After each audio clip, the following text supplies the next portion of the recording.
Update: my wife told me I'm replaceable. Original post: I, 30 male, have been married to my wife, 29 female, for 2 years, and we have known each other for 6. A few weeks ago, we had an argument, and during our disagreement, she told me that I am replaceable. After our argument, she went out with her friends. I have been dealing with some health problems for a while, and the argument stressed me out, leaving me nervous and unwell. I was alone in the house and decided to call the paramedics because I felt that something was really wrong. To sum up, I suffered a heart attack. In hospital, they tried to reach my wife, but she didn't respond, likely still upset from our argument. She called later after coming home when she found out that I'm not there. After learning of my condition, she came to see me and stayed with me the entire time, constantly crying and holding my hands. After being sent home, she did everything so I could recover faster. However, despite her efforts, I couldn't stop thinking about how she had told me that I'm replaceable. I constantly think about it. I want to confront her about it, but I don't think I'm ready. I'm trying to understand why context matters. In what way or situation is it acceptable to call your partner replaceable? The audacity to even say something like that is beyond me. Edit: I will answer some things here. We have no children. I have genetic health problems. External factors also contributed to my problems. I have higher salary than her, so I mostly pay the bills or buy things for our home. I mostly cook and clean. She does it too, but mostly me. It's not 50-50, more like 60-40. She isn't actively trying to end me. I hope so, at least. I don't know if she's cheating. Let's also address the elephant in the room. We had argument about our house, some issues with it. After that, we also discussed our priorities, careers, and intimacy. At one point, discussion was replaced by her venting and saying things not even related to original discussion. I had no issues with her ranting about things until she told me that I'm replaceable. That was the end of conversation. I no longer wanted to talk. She finds my silence terrifying, but she didn't stay in the house for long after argument. I don't know when she came home. I woke up in the hospital and she was there. She kept crying and holding my hands. She didn't speak much. She couldn't. Now for the top comments before reading the updates. You can forgive her for what she said, but you will never forget how she made you feel in the moment. This is why we don't name call or let our anger overwhelm our kindness. It is okay to be angry, but to be cruel is not acceptable.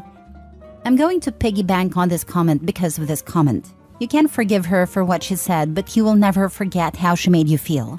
Tuesday, June 23, 2015, I came home after working 15 hours. My wife was home and fairly intoxicated. She was super mad at me for some reason and started tearing into me. She then uttered a phrase, "I'll take your kids and make you pay." That sentence changed the dynamic of our relationship forever. She has no idea, as I've never brought this up. You can forgive her, but you will never forget how you felt. Yeah, in the early 2000s, my marriage began to fall apart the moment we had a discussion, not even an argument, about finances and work. And she dismissed my being stressed out with, "Well, your job's not as important as mine, so I don't see why you're so stressed." I didn't get into it with her because at least on one level, she was right. Social work is more important than working for an insurance company. But her being so dismissive really made me open my eyes. I started to realize that I was essentially an accessory and a means to an end, and that my real value to her was an attempt to beat her younger sister to life milestones, like husband/house/baby. I started actually noticing every time she'd overrule my opinions or wants, started withdrawing, and eventually we began to resent each other and finally divorced. Thankfully without house or baby. I can't imagine what it would have been like trying to co-parent with her. My husband once said to me, "Wives are replaceable, mothers are not. Mom will always win." Within the year, our 9-year marriage collapsed. The context was finding out how deeply involved his mother was in our marriage, arguments, decisions, etc. We were not arguing, but having a discussion about how it wasn't right to basically have a third person in the marriage, that it was between the two of us. The way I found out was during a discussion about investments we had made. I got up from the table we were talking at and found his phone on a counter with Mom showing on screen. He'd called her and had her listen in to our discussion so he could take it to her after we were done. I disconnected the call without comment and she called back immediately. He vehemently disagreed that it wasn't right and made that statement to me. basically stating that it was he and his mom against me and I'd always lose, while she was still on the phone listening in. It was like a gut punch. It opened my eyes to a lot of little things that eventually led to filing for divorce. He was stunned. His mom called me immediately and said, "You can't do that." Well, yes, I can, and did. As a petty move, I served his mother the divorce papers at the same time, so she could be involved in the divorce. Lol. $50 well spent in my opinion. She came to our hearing and was so vocal about what she thought was right or wrong that the judge ordered her out of the courtroom. Lol. He's her full-time problem now. They've been living together since the separation, and she's miserable about it. They deserve each other. +1 for serving her divorce papers. Halfway reading this, I was wondering that exact thing, and you actually did it. You are awesome. Hope life is treating you well. Life is pretty sweet, but it did take a while to get there. Divorce is hard, no matter how much it needs to happen. I grew up in a Chinese household. My mother and brother are always together.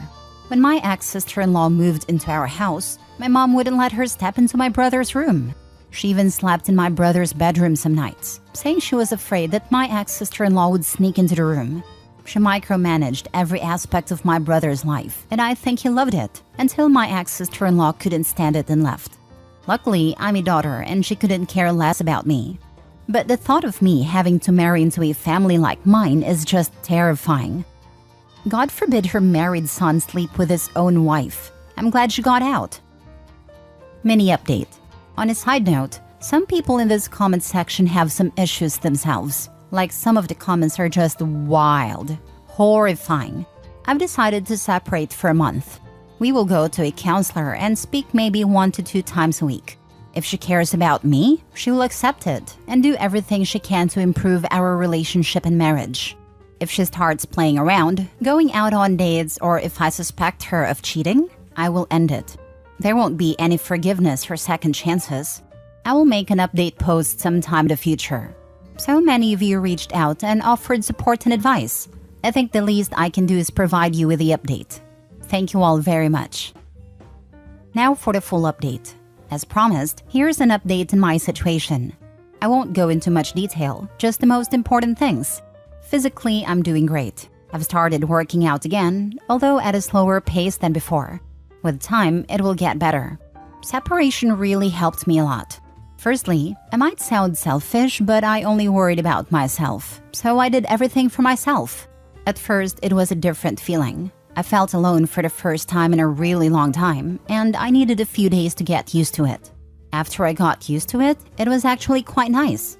I got to do whatever I wanted, whenever I wanted. I bought myself a lot of things, redecorated a bit, changed some old things. And honestly, I liked it. There was no stress, no arguments, no problems. It was peaceful and quiet. I also got myself a cat, and the two of us got along really well. I spoke to my wife on a weekly basis. We also went to a counselor, which really changed a lot of things. Whenever we went there, I laid all cards on the table. I was really honest, maybe too honest, and I said a lot of things that had accumulated over time. Every annoyance, issue, pretty much everything I thought could be way better. My wife took the separation really hard. It was really bad. For the first few days, she was fine, or she pretended to be. But as time progressed, it was clear she wasn't doing well. What I did was whenever we went to a counselor, I focused only in trying to figure out my marriage and issues with it. But as soon as I left the counselor, I checked out. Like a switch. I didn't want to bring any of it home and disturb my peace. My wife also started individual therapy for her own mental health and issues that have been present for some time. I asked her if she cheated on me, and honestly, I expected some outburst of rage or yelling. But there wasn't any of it. She was really sweet and told me no, and that she understands why I might think that, and she offered her phone and her social media accounts for me to check. For some reason, I decided to be a prick, and I told her that maybe she deleted and covered her tracks. She has no proof of anything. Again, no yelling or anything, just a really sad look in her eyes. I realized that I went too far, and I apologized. Time passed, and I decided to let it go.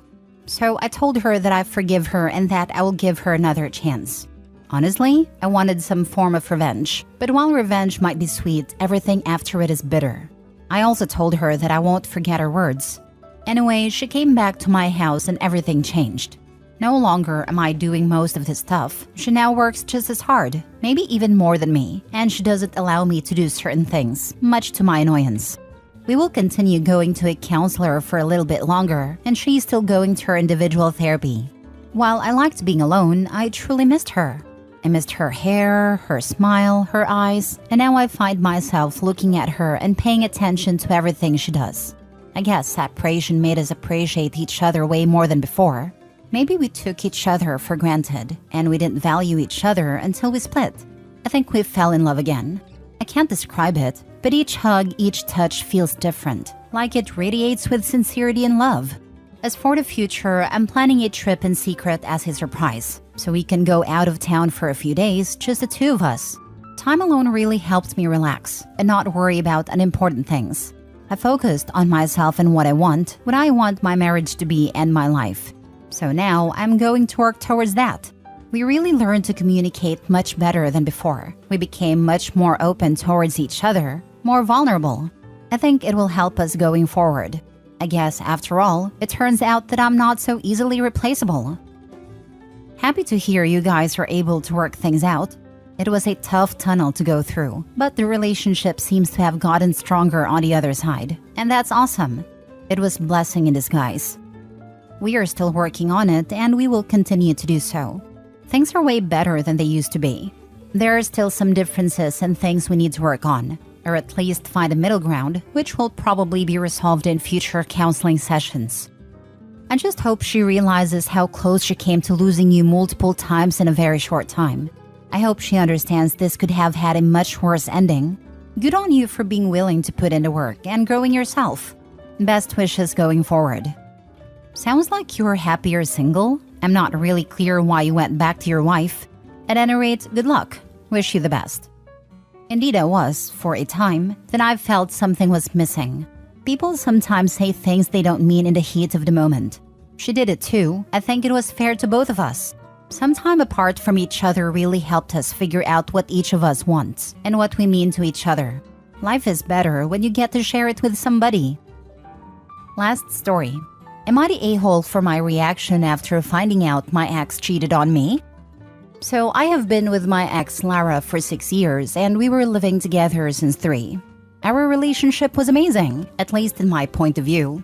We were deeply in love, romantic to each other, had arguments even heated, but we always solved everything by talking to each other. So for real, no problems until 2 weeks ago. Recently, I noticed a few things that were off. Like Lara being overprotective with her phone, going in another room while talking with people. But since it all started 4 months ago, I didn't pay too much attention because she always said that she was preparing a surprise for a best friend, so I didn't insist.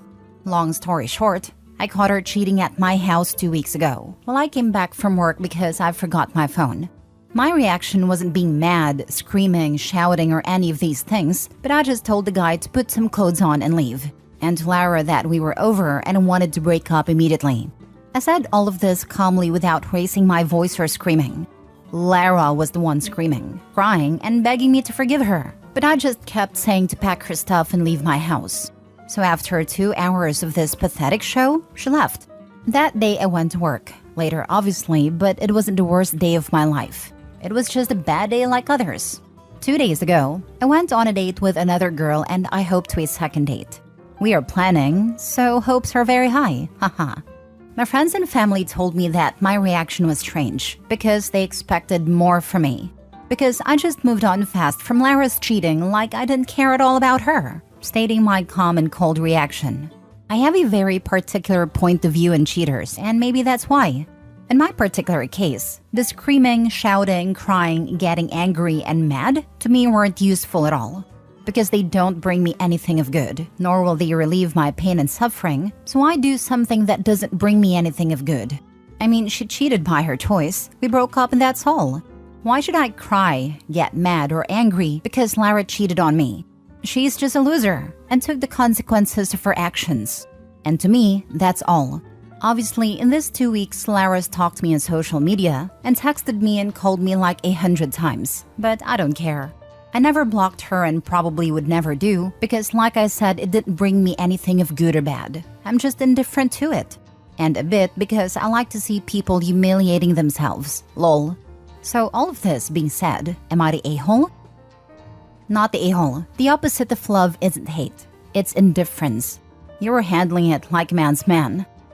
The way you reacted probably hurt her more than anything else.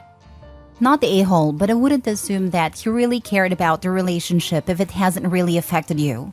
You caught your girlfriend with another man in your house and went to work like nothing happened. You could absolutely get mad and cry because you loved this person that you put trust in and spent years with and were betrayed. That would bring out rage and ugly cries in most, if not all, people. And yes, crying and getting your feelings out can absolutely help you feel better. Not sure how to explain this, but all of that is the reaction those pathetic people who cheat are looking for. It's not all men, but a good segment of us just gets indifferent. The feeling we had, that fire and desire for you, got snuffed out the moment we figured it out. Call it cold or whatever, but some guys do just function this way. I had one ex when I was in my teens. It was the whole F you screaming match. Another ex, it was this. I just shrugged it off, told them to GTFO and never talked to them again. Did it suck? Sure. But I can't put the toothpaste back in the tube. I can only control me and my actions. Not the a-hole. You handled it like a mature adult. I don't understand why people make a big show of it and go off the deep end. There's always someone else out there. They may or may not treat you better, but it is certainly not the end of the world. Because people put a lot of work and planning into life with a partner, and this thing most humans have called emotions. I'm not sure what you are on about, but the practical application is that people struggle with made-up concepts like true love, fate, destiny, etc., and can't remove themselves from this and think objectively. And when someone cheats, all of that fantasy is squashed. The facade of love is gone. Move on. The most ridiculous thing is engaging in a physical battle with a man that is cheating with your girlfriend or wife. The man didn't have some magical power or aura that tricked someone into cheating. It was a decision by your partner to engage. They could have rebuffed the advances. Why lose sleep over someone like this? The future is brighter. People have a fear of the unknown. If you move to a new city, you will find a partner. You will find another in your own city if you break up. Everyone is capable of finding love anywhere, anytime. The next relationship could be better or it could be worse. People have to get over the irrational fear and quit allowing themselves to be trapped in bad relationships. It's easier to stay and ignore real issues because of the perception of failure, fear, and other internal issues. The biggest hurdle and complication is children. If that is not a factor, then you should explore relationships until you are as happy as you feel you need to be.